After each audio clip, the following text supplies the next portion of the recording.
Alors sinon, est-ce que vous faites souvent des sorties en dehors de vos établissements, par exemple au restaurant, au cinéma, au musée, ou que À sais-je? l'époque, oui. Dans mon cas, oui. À l'époque, oui. Et dans le mien, pas du tout. Parce que ça dépendait des moyens techniques de l'établissement. Et vu que, en fonction du budget, ils pouvaient se permettre ou non d'organiser des sorties, vu que le mien, il s'occupait beaucoup d'handicap lourd, il y avait une sortie par semaine, si c'est pas toutes les 2 semaines à peu près. Et en général, c'était toujours une sortie ciné, voilà, où on regardait un film, et souvent, on n'allait pas au resto. Parce que comme il y avait des problèmes psychologiques, on voulait pas que les personnes s'emballent et fassent n'importe quoi en public. Donc les courses, etc., tu ne le faisais que si vraiment tu étais encadré, quoi, et avec les personnes qui n'avaient pas de troubles trop importants.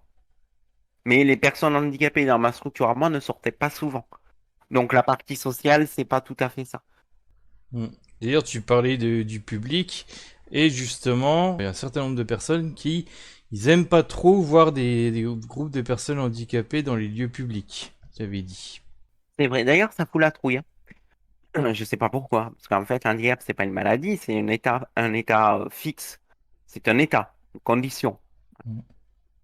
Donc, aucune raison d'être. Mais bizarrement, quand tu vois arriver 5 ou 6 personnes handicapées qui font les courses dans un centre commercial avec un fauteuil électrique ou autre, t'as forcément les gens qui s'éloignent de toi et qui prennent peur.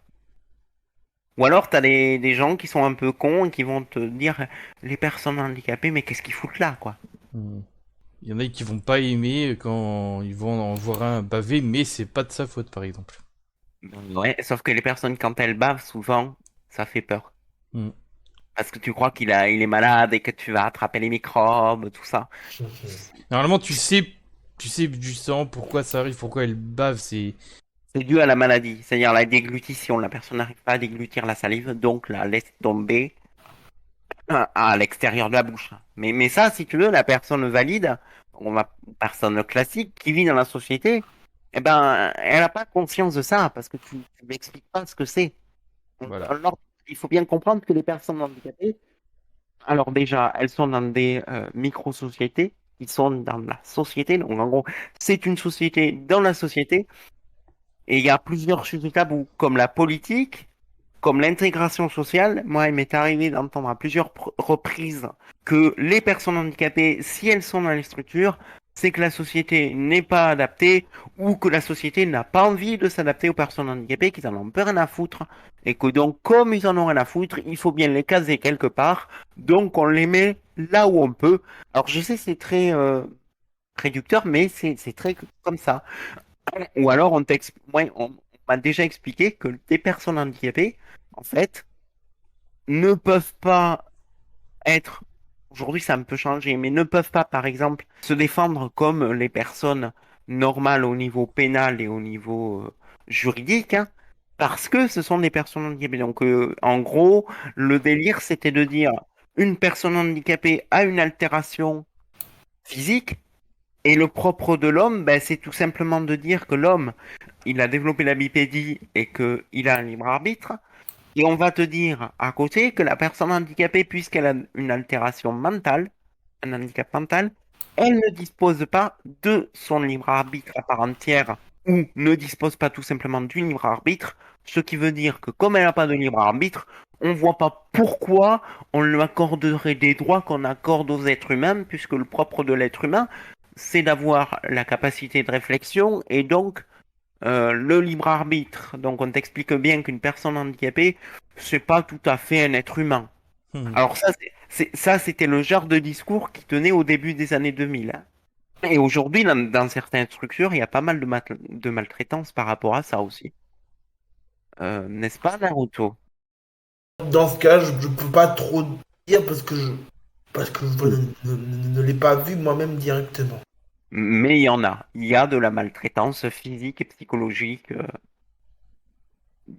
sur des Je personnes. dirais psychologique, oui, je peux, je peux même vous donner un exemple plus que flagrant. Il y a de cela plusieurs années, j'ai un, j'ai un de mes amis, mais qui malheureusement aujourd'hui, il n'est plus de ce monde suite à cause de diverses choses que j'expliquerai plus en détail.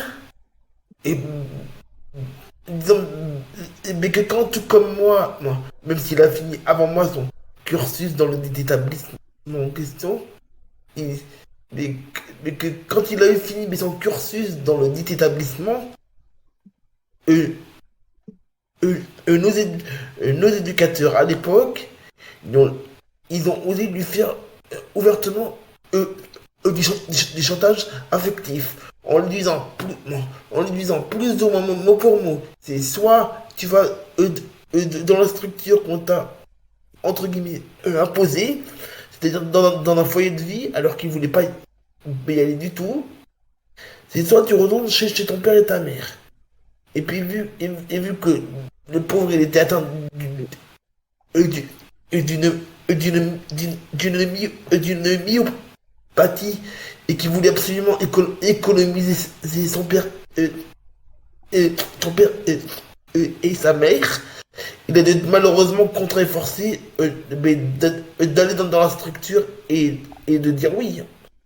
Et au final, peut-être, je dirais 2 ou 3 mois plus tard, mais ça lui a tellement mais ça lui a tellement flingué le moral, émotionnellement, d'être mis dans un foyer qui était à perpète, mais loin de sa famille et loin de ses amis, qu'il a préféré se laisser mourir. Sachant que la plupart des structures pour adultes sont très souvent, bon, peut-être un peu moins aujourd'hui, mais étaient très souvent éloignées de tout, quoi. Souvent en campagne ou dans des lieux où il n'y a pas beaucoup de monde, parce que ça dérange, quoi. Voir des personnes handicapées, c'est quelque chose qui plaît pas. C'est un peu comme les personnes obèses. On se sent, il y a des gens qui supportent pas de voir ça. Mm. Allez savoir pourquoi. Là, pour le coup, ça doit être un peu lié à tu sais, les standards de beauté, notamment, mais... En fait, c'est que pour le handicap aussi, c'est un peu une question de standard, et puis dès qu'on s'en éloigne, ben, ça... Mais le standard que j'ai vu il y a même pas très longtemps de la personne vraiment handicapée, c'est une personne qui est clouée sur un fauteuil électrique et qui bouge pas, quoi, qui fait rien de sa vie.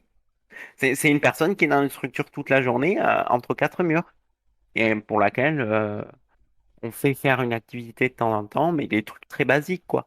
D'ailleurs, dans le monde de l'emploi pour les personnes handicapées, c'est pas mieux, hein.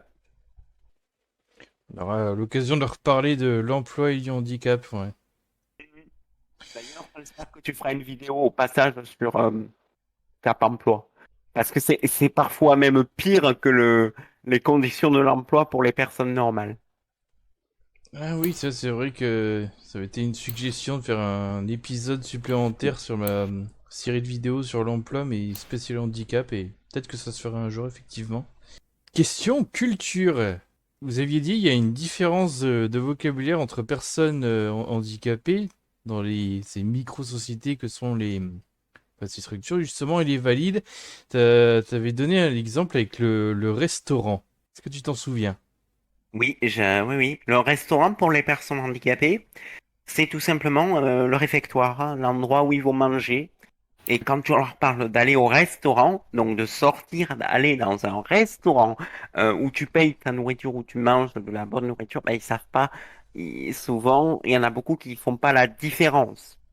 Ils confondent le restaurant, donc le réfectoire de la structure, parce qu'on appelle ça le restaurant, avec le restaurant à l'extérieur. Donc il y a des termes qui prêtent à confusion pour certaines personnes handicapées. D'ailleurs, j'en ai rencontré encore une tout récemment qui confondait le bar où tu vas boire un coup et le bar et les bars parallèles chez le kiné. Qui, qui, qui, qui confondent toujours ils font une analogie qui n'est pas forcément la meilleure. Hmm. Disons qu'ils n'ont pas l'habitude de sortir à l'extérieur, donc forcément ils ont un biais qui font qu'ils pensent beaucoup à ce qu'il y a à l'intérieur de la structure, quoi. Ben, en fait, pour eux, la structure, c'est tout ce qui existe, hein. Ouais, C'est ouais. c'est très rare une personne handicapée se pose la question de ce qu'il y a à l'extérieur. Mis à part ce qu'on leur dit aux infos, quand tu vois les infos, ils ont conscience de l'extérieur, mais d'une certaine manière. C'est pas, par exemple, ils connaissent pas forcément le code de la route ou le code piéton. Mm. Parce Là, que là, on parle justement de cas où ils peuvent pas beaucoup sortir. C'est plutôt souvent des gens qui n'ont pas d'emploi ou qui peuvent pas avoir d'emploi.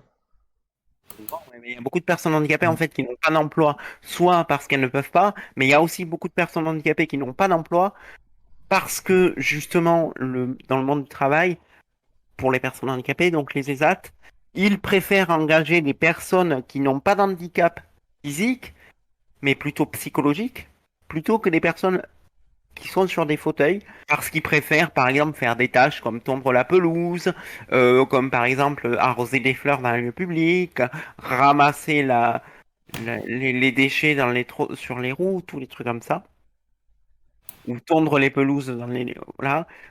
Ou alors, par exemple, utiliser des machines pour, par exemple, mettre des objets dans des conserves. Mais comme ils n'ont pas envie de trop s'embêter avec l'aménagement, on va dire, ce qu'ils ont surtout envie de faire, c'est de la productivité, parce que l'aménagement, ils sont obligés, mais sans plus, quoi. Mais après, par rapport à la productivité, il faut que ce soit une personne qui soit rapide physiquement. Et une personne qui a un handicap physique, justement, lourdement physique, se retrouvera amoindrie. Oui, alors du coup, c'est marrant, entre guillemets, il n'y a pas le cas inverse, la personne handicapée physiquement, mais qui fait des boulots dits intellectuels, quoi. Ça se retrouve beaucoup moins, donc. Beaucoup moins. Mais après, il y a des personnes sur fauteuil manuel ou fauteuil électrique qui ont un travail, hein. Mm. Mais c'est très très rare. Très rare. Tout ça parce que d'une part, même les ESAT préfèrent embaucher des personnes qui n'ont pas d'handicap physique, voire même parfois ils embauchent des étrangers qui ont un handicap, on va dire, qui est lié à la barrière de la langue. Donc c'est pas vraiment, c'est un handicap temporaire, on va dire. Du coup, tu as forcément la personne handicapée qui est lourdement handicapée, qui a un fauteuil ou qui un handicap physique, qui elle, comme Naruto ou moi, hein, dès qu'on est MC, de toute façon, t'es catalogué, t'iras jamais bosser. N'est-ce pas? Et en plus, c'est con à dire, c'est pas plus mal. Bon, en un sens, c'est pas plus mal de pas aller bosser parce que si tu vas, si t'arrives à te trouver un travail, même si ça t'intéresse, on t'enlève la moitié de ton allocation. Adulte handicapé, justement, De tout ce parce que tu travail. bosses. Donc ça veut dire qu'une personne handicapée qui d'ailleurs touche l'allocation, qui est à l'heure actuelle de 1000, l'allocation est à 1040 euros à peu près. 1040 euros, même, c'est même en dessous du salaire normal d'une personne. Le SMIC est à combien, Manga Télé, à l'heure actuelle? Oh, je retiens jamais ça. On vous mettra, hop, au montage. Pouf. Voilà. Donc, le chiffre que vous voyez sur votre écran, eh ben, la personne handicapée, elle touche 1000, récemment 1024, et on va passer à 1040. Mais ce qu'il faut savoir, c'est que si vous avez 1040 euros d'allocation et que vous allez bosser, ben, ces 1040 euros, on vous enlève la moitié. Donc, vous retombez autour des 500 et quelques 600 euros. Et on vous donne, je crois, que c'est 20, même pas 24 euros de l'heure. C'est 24 euros par jour, un truc comme ça, pour le travail. Donc, tu arrives même à la fin, quand tu arrives à ton salaire de fin de mois, si tu prends la moitié de ton alloc plus le salaire de l'ESAT qui te reverse, ben, tu n'arrives même pas à 1100 euros par mois.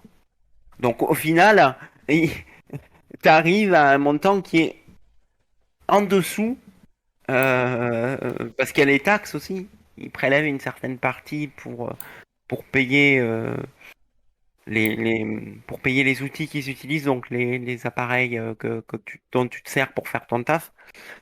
Donc au final, une personne en situation de handicap qui travaille dans un CAT, elle doit toucher 980 euros. Un truc comme ça. J'ai un exemple, Yui, la petite gameuse, qui travaille dans une structure qui qui leur fait faire une sorte de web marketing, je crois, un truc comme ça. C'est ça, Manga Télé? Ouais, je sais plus comment on appelle ça, le web. Ah merde. Elle touche à peu près 950 € par mois. Donc, t'es même en dessous des 1 000 €, quoi.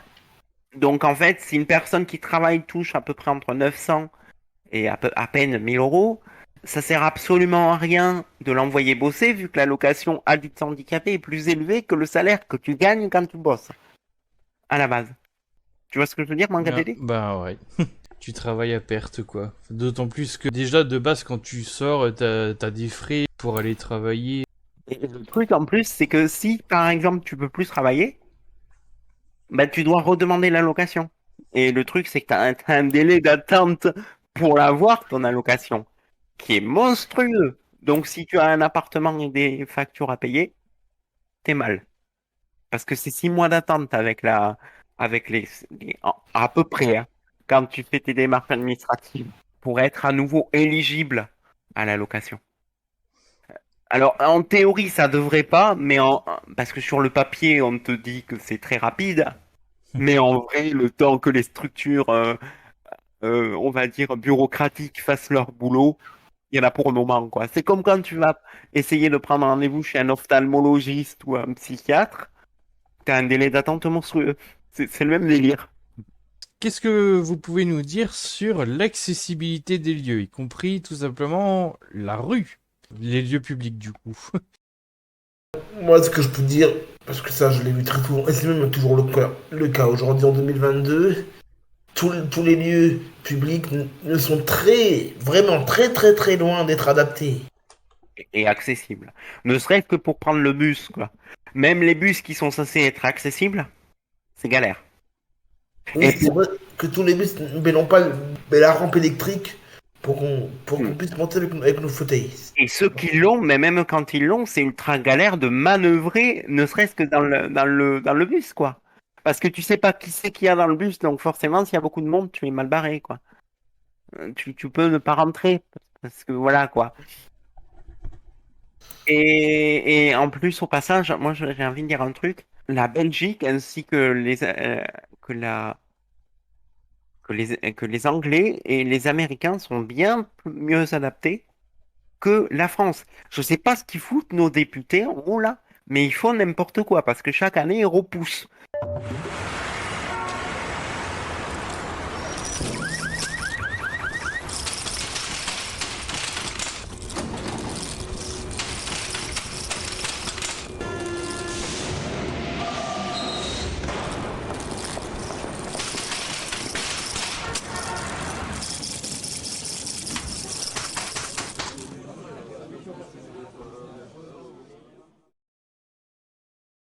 Et alors quand ils te disent il faut adapter, moi je sais que j'ai un membre de ma famille qui est maire. Eh ben quand on lui a demandé d'adapter la salle des fêtes, donc faire une pente en béton, ça a dépassé les 1 000 € pour une pente en béton.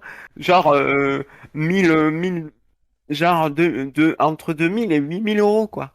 C'est un truc de fou. Rien que pour adapter des trucs, dès que tu mets l'handicap devant, de toute façon, tu as une hausse des prix, c'est fou. Pour vous donner un ordre d'idée, même les fauteuils électriques coûtent la peau du cul. Parce qu'on nous dit que c'est prépayé par la sécurité sociale. Alors, c'est vrai, mais ce que les gens savent moins, c'est que oui, tu as le fauteuil prépayé, mais le fauteuil prépayé que te paye la sécurité sociale, tu as droit à un fauteuil une fois tous les 5 ans. Et en général, c'est des fauteuils qui coûtent autour de 1 000 €.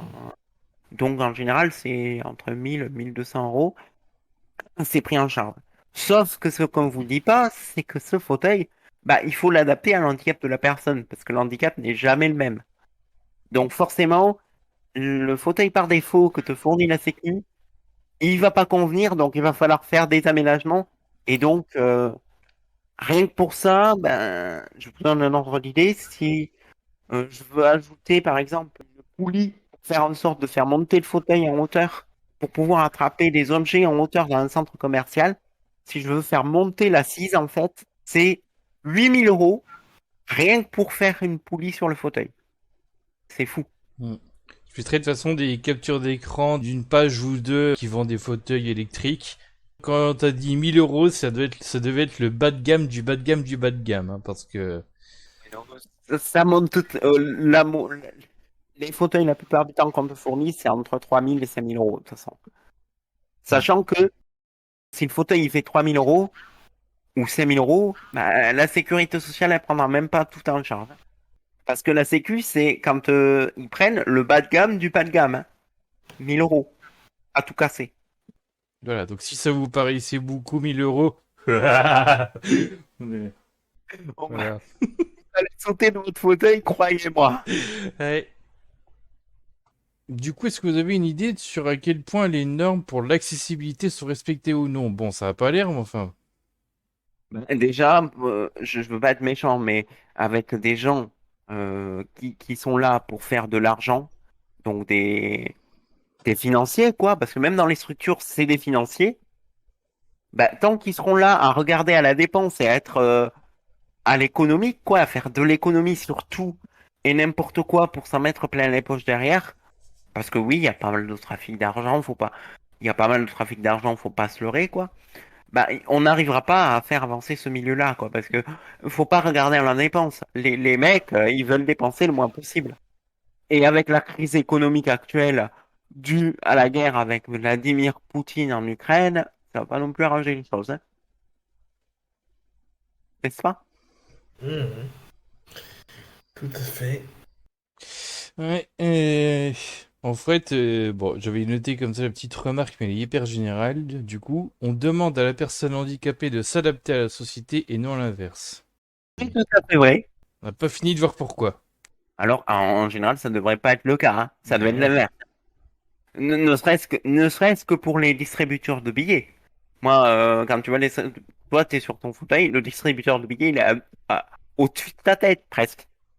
Moi, je me souviens c'est une vidéo de Mathieu de la chaîne Vivre avec, il y a des années de ça déjà, il parlait de rien que le fait de se balader, enfin se balader, d'être dans la rue avec un fauteuil roulant, c'est chiant pour un truc tout con. C'était notamment quand les poubelles étaient sorties dans la rue. En fait, les trottoirs étaient trop étroits et donc il devait genre, enfin, Et ce qui est encore plus dangereux pour un fauteuil électrique, c'est quand le trottoir est trop haut, surtout. Et quand au final, on peut pas descendre. Et après, voilà. il y a un autre cas aussi, c'est qu'en la ville, les gens se gardent n'importe où. Donc, t'as forcément un con qui va se mettre en plein milieu du trottoir. Et combien de fois j'ai vu les portails avec un camion en plein milieu entre le portail et le passage, quoi. Ouais, sur les voitures au début des trottoirs par exemple. Et ce que dit ce monsieur, alors je ne le connais pas, hein, ce monsieur, non, je cite le, mais toujours aussi vrai, c'est le problème. Mm. La France préfère dire aux personnes handicapées, écoutez, restez chez vous, fermez votre gueule, plutôt que de leur dire, on va vous accompagner. Pourquoi? Parce qu'à la base, ils en ont à foutre, parce que ça rapporte tellement de fric, en fait. En vrai, ça rapporte du fric aux financiers et à l'État, en vrai, parce que ils se font de l'argent fou. Rien que quand tu vois le prix des fauteuils, si on s'amusait à faire de la rétro-ingénierie, je parie que la plupart des fauteuils ne dépasseraient pas les 800 euros, rien que pour le construire. Et oui, déjà, on se demande qu'est-ce qui justifie le prix du fauteuil. Enfin, on se doute bien qu'il y a de la technologie là-dedans, mais enfin, surtout les fauteuils électriques, mais Mais faut pas déconner, quoi. C'est de la technologie, oui, mais c'est pas un ordinateur non plus. Après, je pense que un autre souci, c'est que comme le truc doit s'adapter à la personne, ils peuvent peut-être un peu moins faire des trucs en série et que quand tu fais des trucs en série, tu peux réduire les coûts parce que tu le fais en série. Mais les pièces uniques ou les trucs qui sont faits en petit nombre d'exemplaires, ça coûte plus cher à fabriquer ou en tout cas, En à théorie, oui, l'arrivée, ça coûte plus cher, quoi. en théorie, oui, sauf que tu as des marques de fauteuils électriques, en fait. Tu as des marques qui créent des fauteuils. Donc, ils créent des séries de fauteuils, en fait. N'est-ce pas, Naruto? Tout à fait. Et ces séries de fauteuils, bah, en fait, elles sont prévues pour être adaptables par défaut. Donc, tous les Après, fauteuils, tout tous les... dépend, tout dépend comment le fauteuil est fait. Par exemple, le fauteuil que j'ai, là, il doit tenir pendant. Je dois le garder pendant 5 ans et pourtant, il part déjà en embout. Oui, parce qu'il y a l'obsolescence programmée aussi. Mais en fait, c'est des fauteuils qui sont prévus en série. Il n'y a aucun fauteuil qui est fait sur mesure.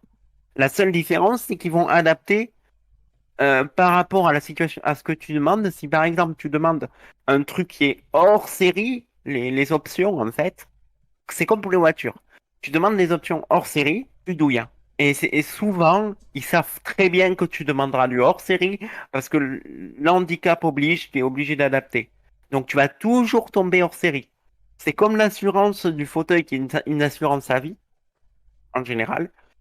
Donc tu as une assurance qui est à vie quand tu achètes le fauteuil. Et l'assurance à vie, c'est un certain budget. Je crois que c'est dans mon cas, c'est 800 euros. Si demain je dois changer ma batterie parce elle tient pas la route, alors la durée d'une vie de batterie, c'est entre 3 et 5 ans, C'est à peu 800 près. euros d'un coup, c'est quand? 800 euros de forfait de réparation, à peu près. Eh ben, une batterie, pour un fauteuil électrique, ça coûte minimum, et encore, je suis gentil parce que tout dépend du fauteuil et du nombre de batteries que tu as dessus, parce que tu vas en avoir plusieurs, minimum 500 euros. Donc dès que tu vas changer la batterie, déjà, tu bouffes tout ton forfait, presque. Donc c'est très rare quand tu fais réparer ton fauteuil en vrai. Parce que souvent, c'est pièce par pièce et ça coûte la peau du cul. Ouais, donc même si les pièces sont fabriquées, elles, en série, c'est vrai, c'est pièce par pièce, donc ouais, forcément. Alors, par exemple, il y a une marque que je ne citerai pas qui se permettait de me dire, ouais, ben, si tu veux ton fauteuil avec un truc tout bête, hein, moi je voulais simplement mettre des phares, deux phares, pour voir la nuit si jamais je sors. Mhm. C'était 80 euros pour deux phares. Putain, mais sans déconner, aujourd'hui, avec les trucs à LED qu'on fait, il doit y avoir moyen de réduire les coûts, hein. Mais ça les arrange bien parce que ça leur fait récupérer l'argent qu'ils investissent pour la fabrication. Et puis surtout, ils font de l'argent sur les personnes handicapées. C'est Hmm. pareil dans les maisons de retraite, hein. Quand tu vois le prix de la maison de retraite aujourd'hui, pour les personnes âgées, alors qu'elles ont cotisé toute leur vie, il y a des questions à se poser. Je suis désolé.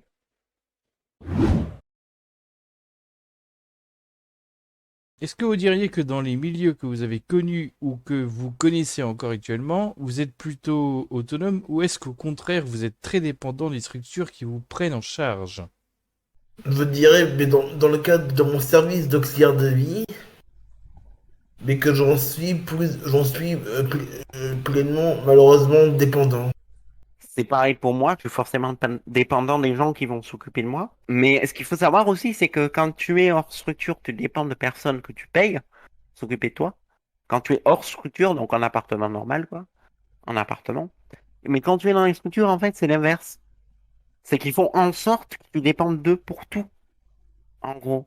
Un exemple, même s'ils savent que tu es capable de te servir pour ton repas, Ils te serviront automatiquement. ils te serviront histoire que tu sois dépendant d'eux pour te servir. Parce qu'ils vont installer un mécanisme de dépendance, justement. Donc oui, tu es dépendant d'eux par la force de ton handicap, mais tu es aussi dépendant d'eux parce que ça les arrange et que ça leur apporte du fric. Pour être honnête, hein. J'ai tort, Naruto? C'est-à-dire qu'en fait, ils font exprès, quand tu es dans la structure, de faire en sorte de bien rabaisser ton niveau d'autonomie pour que tu colles à ce que eux, ils ont dans le cahier des charges. Par contre, quand tu es en appartement, ce n'est pas le cas. Puisque oui, tu dépends des intervenants, mais tu as un minimum d'autonomie. Mais la vraie autonomie des personnes handicapées, tu ne l'acquiers pas dans les structures. Et d'ailleurs, il y a une chose qui, je pense, va vous faire rire. On, on peut même se faire virer d'une structure quand une personne est trop autonome. En fait, dès que tu es trop autonome, que tu commences à poser des questions, que tu commences à essayer de comprendre ton environnement, on te fait fermer ta gueule. C'est tout con.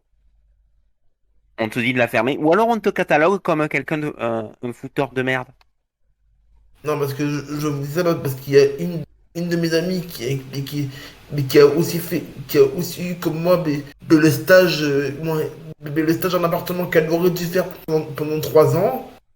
Et, et, et puis juste parce qu'ils ont dit mais ont estimé qu'elle était trop autonome, c'est-à-dire qu'elle pouvait se faire manger toute seule, aller faire les courses toute seule et plein d'autres trucs dans ce genre-là. Elle a même pas fait ses 3 ans, elle a fait à peine 6 mois, et puis au bout de 6 mois, ils ont estimé, euh, ils, ils ont prétexté mais qu'il fallait mais qu'elle parte parce qu'ils avaient besoin de son appartement pour quelqu'un d'autre.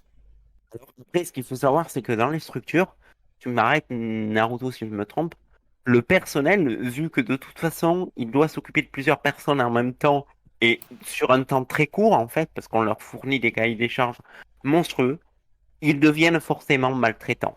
C'est triste à dire, mais ils deviennent maltraitants de manière assez régulière, quoi. C'est même pas volontairement parce qu'ils veulent être maltraitants, c'est parce qu'ils sont maltraitants, parce qu'ils n'ont pas le choix, parce qu'on leur impose des conditions de travail qui ne sont pas tolérables. N'est-ce pas, Naruto?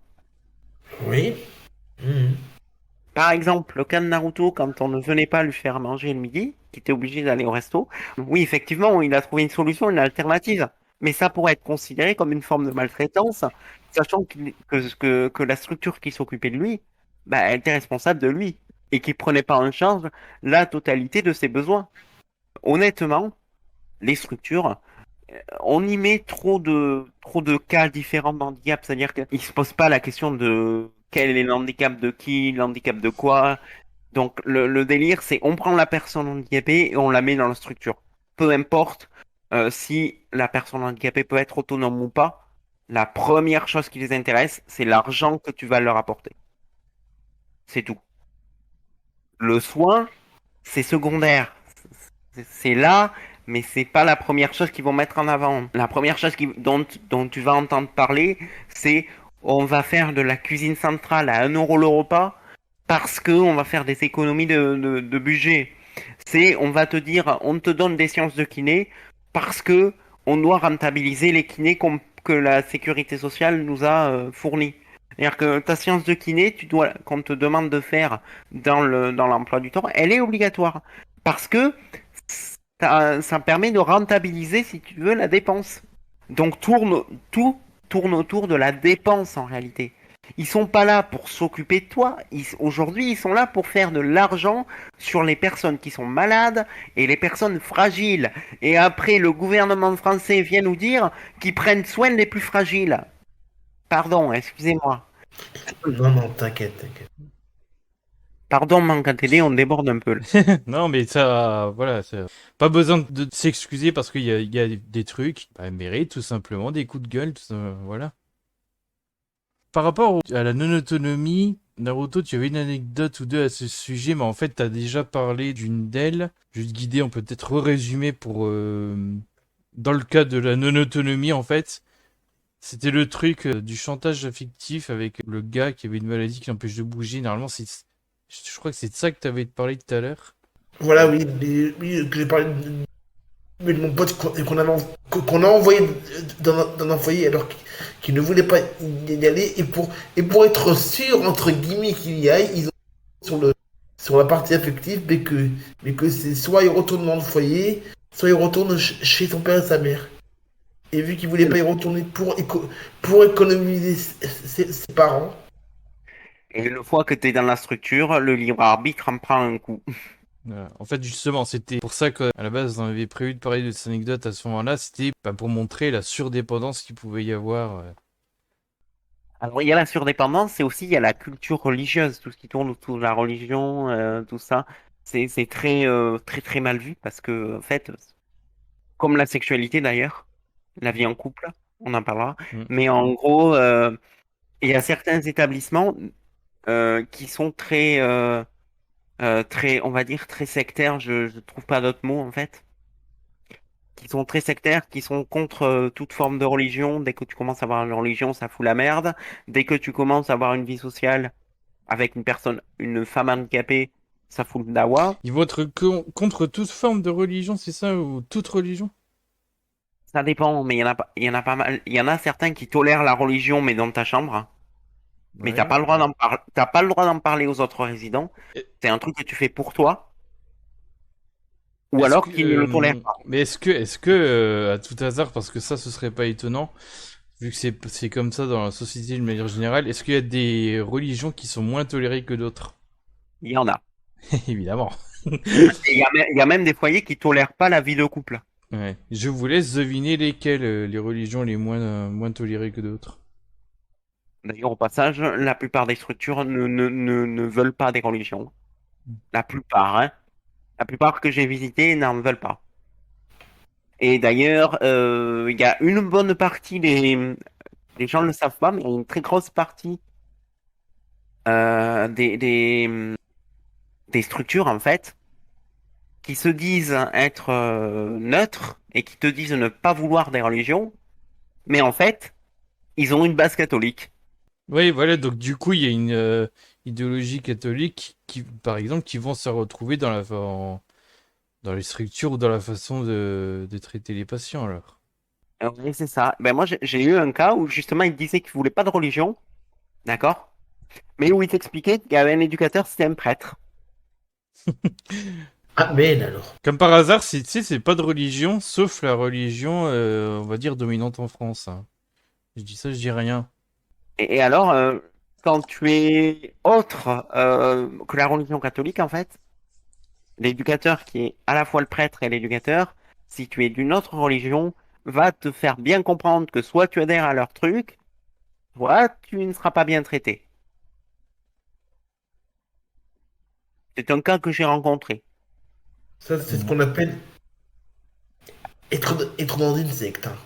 Mais il y a des associations qui, soi-disant, s'occupent des personnes handicapées, qui sont des sectes, ou qui sont des dérivés des religions catholiques, qui sont sectaires.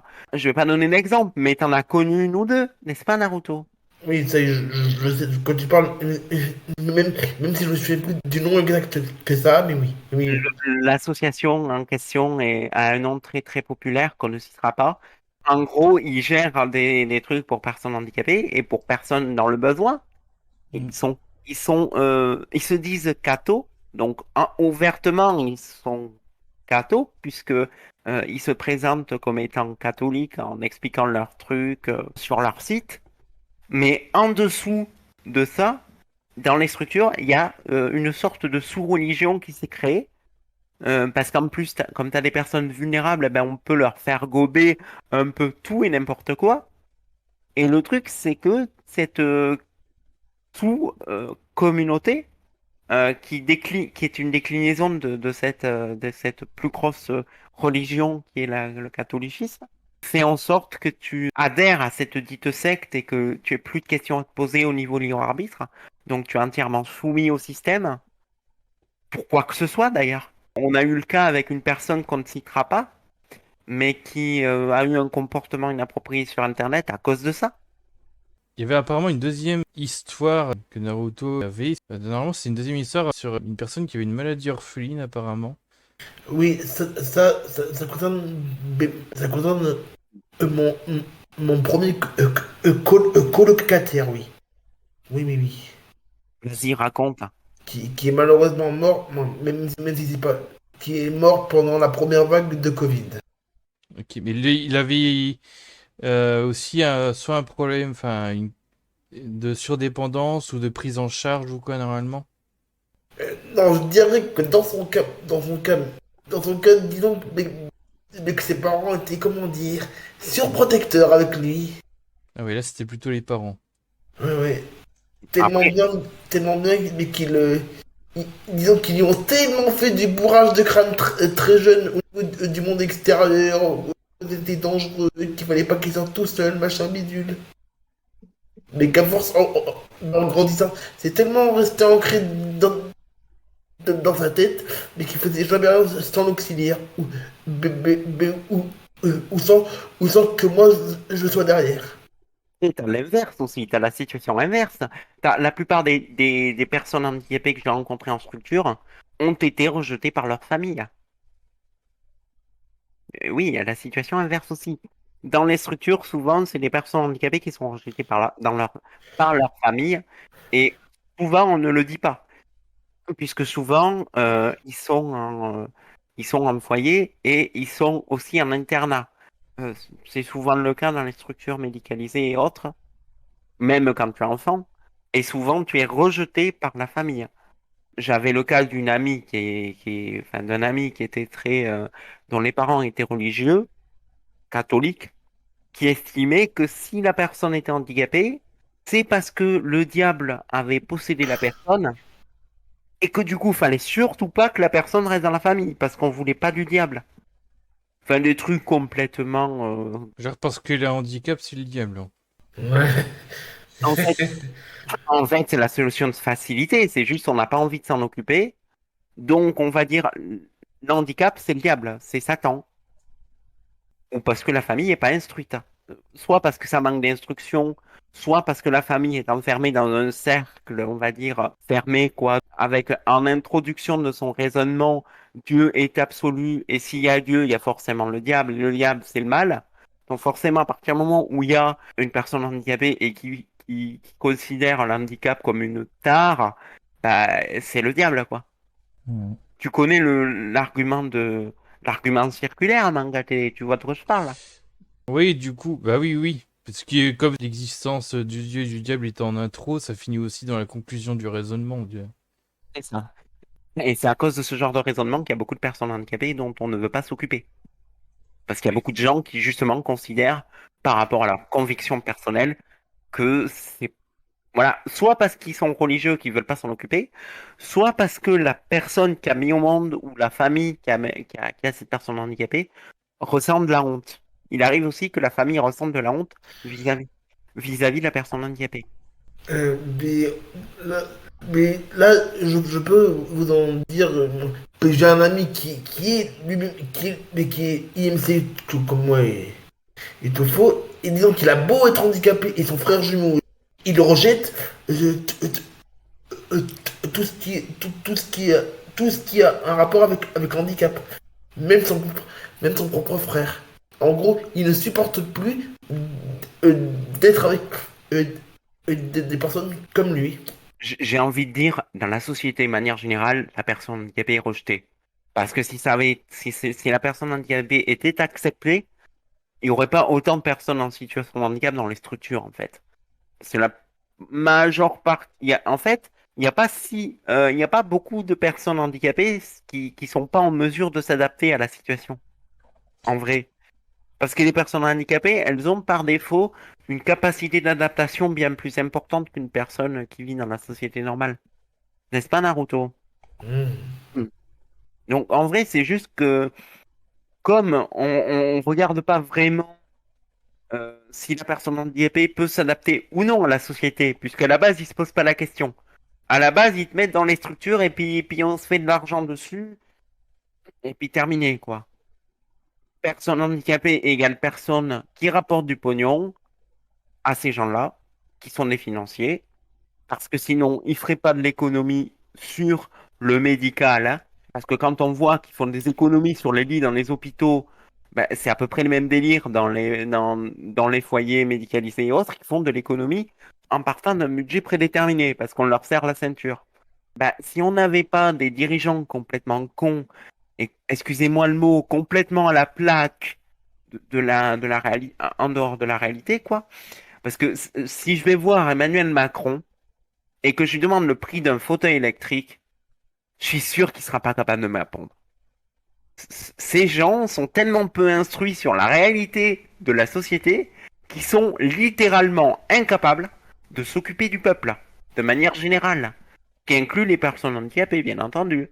Naruto, qu'est-ce que t'en penses? Mais j'en pense que tu as tout à fait raison.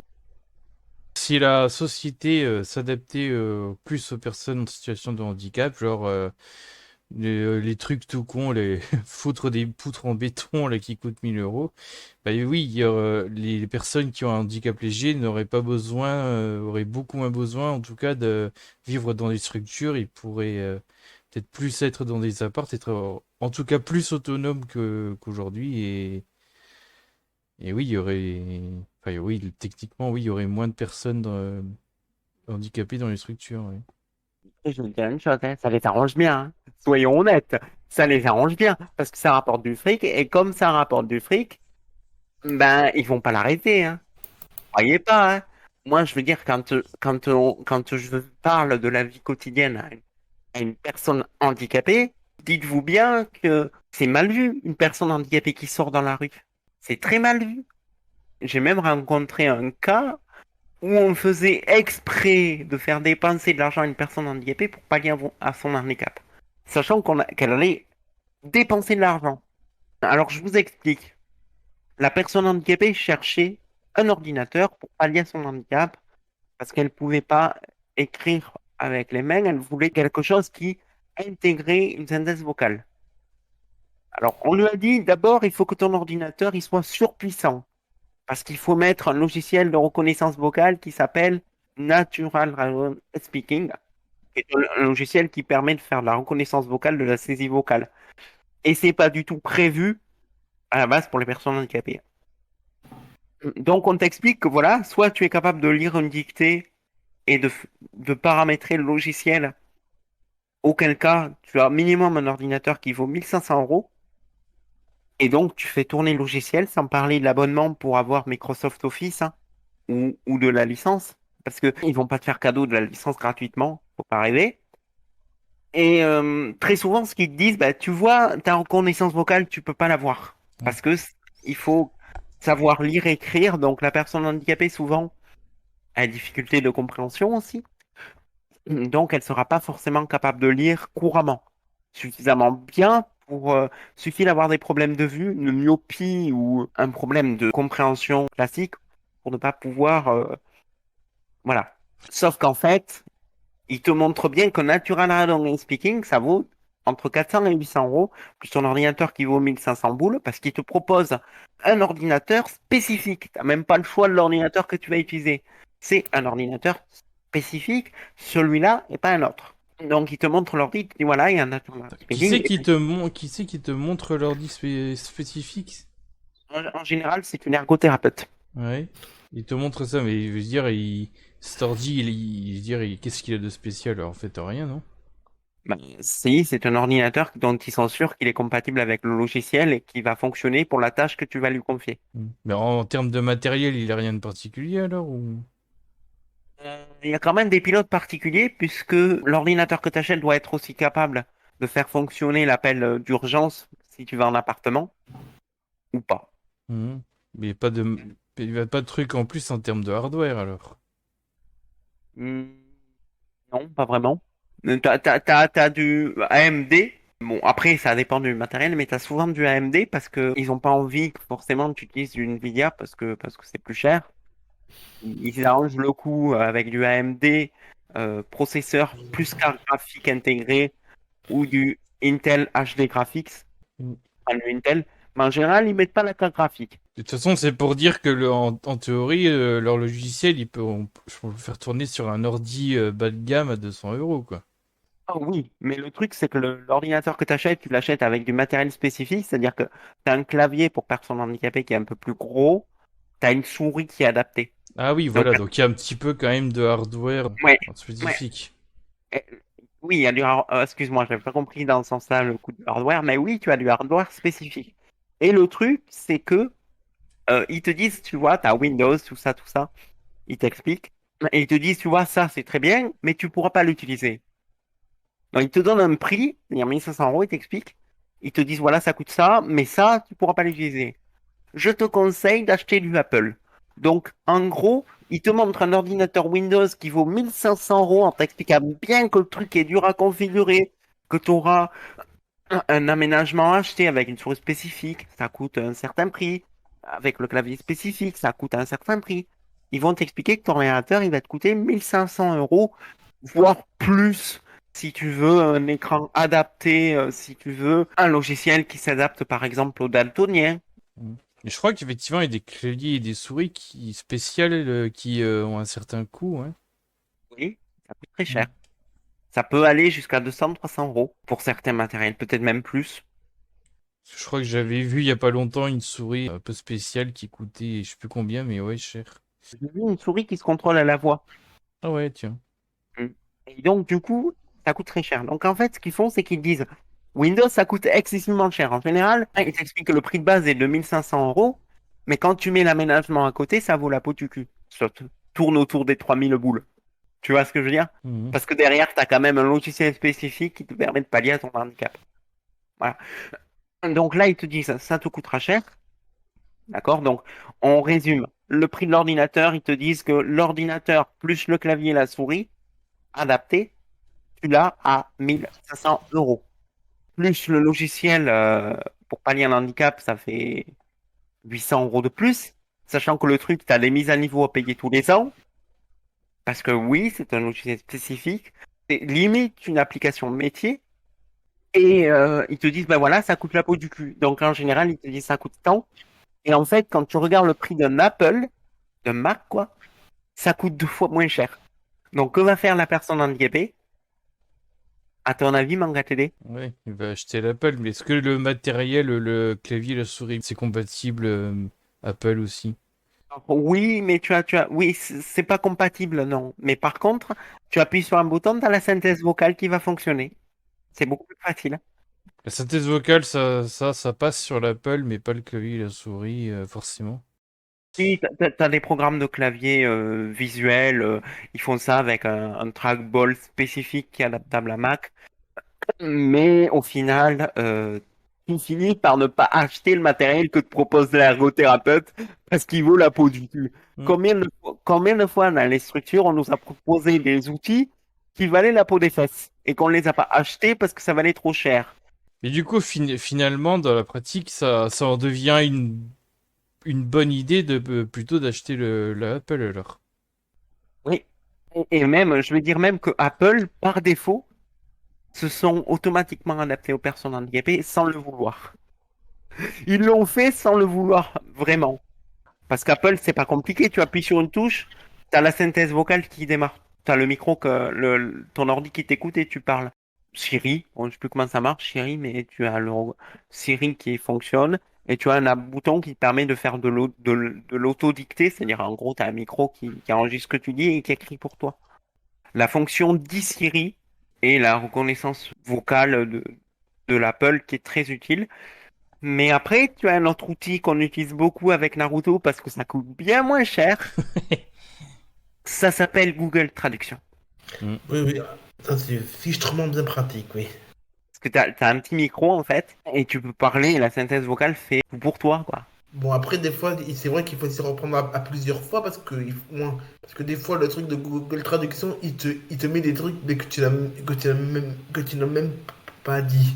D'ailleurs, quand on regarde les commentaires dans le collectif Warble Production au niveau du serveur et ou sur la chaîne Warble Community, on tombe souvent sur des commentaires qui sont assez mécaniques. Bah, c'est normal. Ce sont des personnes handicapées que l'on a rencontrées, que ce soit Naruto ou moi-même, qui ont un compte Google et qui sont en train d'utiliser la synthèse vocale pour s'exprimer et ou qui se font aider par le personnel qui s'occupe d'eux. Pour vous donner un exemple, Naruto, il écrit avec la reconnaissance vocale de Google et il utilise quel compte Google, Naruto? Emile Tempest. Donc, si vous voyez des avatars manganifiés avec des noms de mangas, sachez que ça vient d'un établissement de personnes handicapées qui a environ 270 résidents, à peu près. Donc, ne vous étonnez pas. Et le truc de Cortana, là, tu peux l'appeler au micro, lui, ou pas? Ouais, mais c'est le bordel. Parce que c'est pas du tout adapté au cas d'une personne handicapée, parce que la personne handicapée, elle a quand même très souvent des problèmes d'élocution. Ouais. Pour s'exprimer. Le cas le plus parlant, c'est Naruto, par exemple, qui a des problèmes d'élocution mineurs. Et Siri, donc Siri, il comprend mieux. Cortana ne comprend pas bien. Google Traduction comprend bien quand tu as Internet. Et Siri, il comprend beaucoup mieux, en fait, quand tu as des problèmes d'élocution que Cortana. Il comprend mieux Siri. Parce qu'en fait, Siri, il est beaucoup mieux développé que chez Microsoft ou chez Linux, ou même chez... En fait, les deux outils les mieux développés, c'est la reconnaissance vocale de Google. Parce que forcément, OK Google sur le téléphone, c'est très poussé. On ne dirait pas, mais c'est très poussé. Et Siri. Ce sont les deux outils qu'on retrouve étrangement sur téléphone.